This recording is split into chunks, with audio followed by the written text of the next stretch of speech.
When we're talking multiplayer, it's easy to think the worst thing is losing. It's not true, though. Hi, folks, it's Falcon, and today on gameranx, 10 things worse than losing in a multiplayer video game.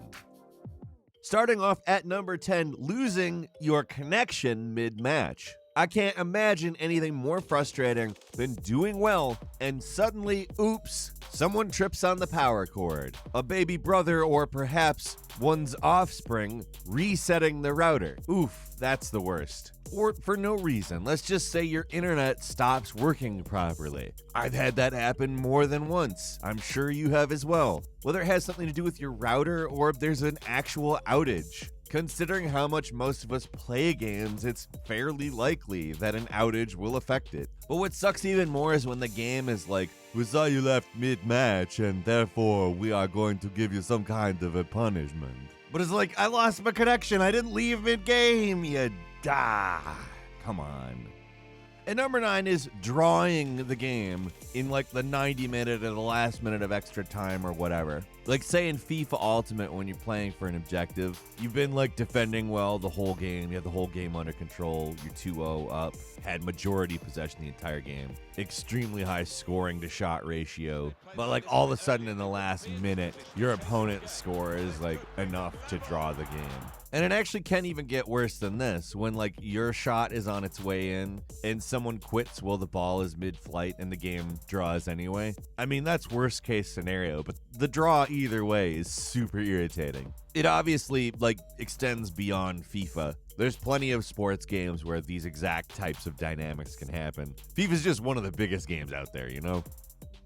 At number 8, when you miss like an easy kill or a very obvious kill streak opportunity presents itself and you don't manage it, or just something that you love getting during the course of a match in a game. Like even if you win the game, you just miss something that like you really strive to do in these games. Not necessarily something difficult. Like I said, let's say a guy was just like in front of you and you didn't notice him for a minute and the match ends. I've seen weirder things happen. I mean, there's a lot of different types of games, a lot of different scenarios, but when you miss something that you feel like you really just shouldn't have missed, it can actually soil the win, you know? It doesn't totally soil it because obviously it counts towards your stats, but that bullet just flew right by the head of your opponent. It was so close, right? Just barely missed. Right near the end of that match, and it's like, At number 7, getting stuck waiting to download a patch or a data pack. Like, this is one that Modern Warfare has really become notorious for. You sit down, you're just ready to play, it's time to play the game, and oh, hey, you're required to download a data pack. And you know what, that's fine, you know, whatever. I have to download data packs all the time, usually a few hundred megabytes. Whatever, maybe a gigabyte. Well, that's annoying, but that'll be like 6-10 minutes max, right? New update from Infinity Ward. Tomorrow we'll be launching Data Pack 1. It will be a required download and you will not be able to play the game without it. It's also huge. It also makes Modern Warfare take up 180 gigabytes of hard drive space, so, I mean, that's prime real estate on an SSD, for instance, which a lot of people play off of now, or on a console where, wow, you know what I'm talking about just automatically. But like when you see a 32 gigabyte download come in for your PC just off of a single game, you're like, oh, come on, guys.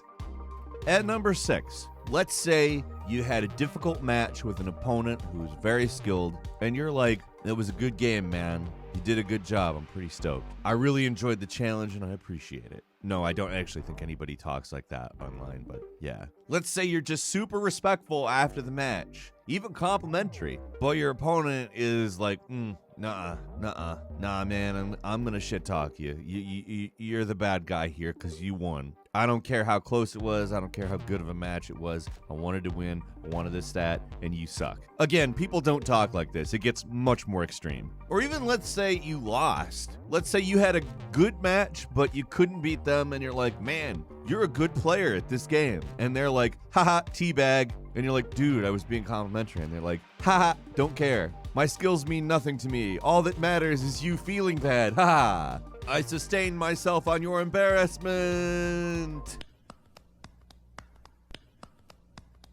And number 5, when you're playing a game where you have AI teammates. Or like you play various AI controlled entities with cards or something, and they do something that you don't expect them to, which is dumb, not a good move, a bad move. And it's not your fault, it's just that the AI sucks at the game. If they had done what you wanted them to do, or what would be smart, or actually artificially intelligent, I suppose, when you're like otherwise having a great match and it's basically the AI screws the game up for you, it's hard to really state how freaking annoying that is.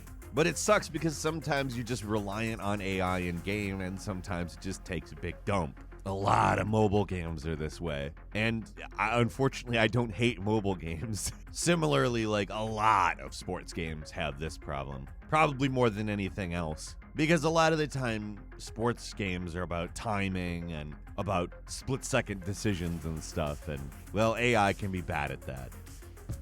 Number 4, and this one can kind of be your fault, but sometimes not. But when your controller dies mid-game. Let's say you're a little forgetful when it comes to charging the controller. Like you say constantly, I'm going to charge the battery, I'm going to put the controller on the charger, I'm going to do whatever, depending on what kind of controller you've got. Assuming you're not OG mouse and keyboard. No, I'm just playing. I actually have to charge my mouse, so yeah. It lasts literally like for weeks, but I'll still forget to do it because it's not something I have to do often. And boom, it happens. I'm in the middle of the game, mouse dies. In the middle of the game, controller dies. Now, was it technically my fault? Yes, it was. Does it feel like my fault? No, it really does not. At number 3 is games with pay-to-win microtransactions. You know what I'm talking about. Stuff that you can buy, and it's some kind of a booster in-match that basically makes it impossible for that person or that person's team not to win. Or in some cases, even really just gratuitous XP boosters that just make the game unfair, level people much, much faster. Pay-to-win stuff. It's been talked about tons in almost all gaming media. And thankfully, like, it seems like this stuff is kind of on the way out a bit. People just hate it so much that they just won't play games even if they're free if they've got pay-to-win nonsense in them. And you get these big debates that erupt over games over if they're pay-to-win, which is definitely bad optics for the PR team for the game. And they're just starting to look at it as maybe not worth it. Now, that doesn't mean if they thought they could get away with it, they wouldn't do it, but they don't think they can get away with it as much anymore, which is great. There are definitely still games that do it, though, and wow, holy crap. It's pretty darn brazen to do it now when everyone hates it. Like, it's actually amazing. At number 2, your teammates giving up mid-match, like way before the game is even over. Like, yeah, the other team had a good start, but don't quit. And I don't necessarily mean just like flat out quitting. Like, it happens, people do quit the match early, and that basically screws you. But like the people who kind of psychologically give up, you know what I mean? Like, they don't stop playing, they just stop playing with a lot of effort.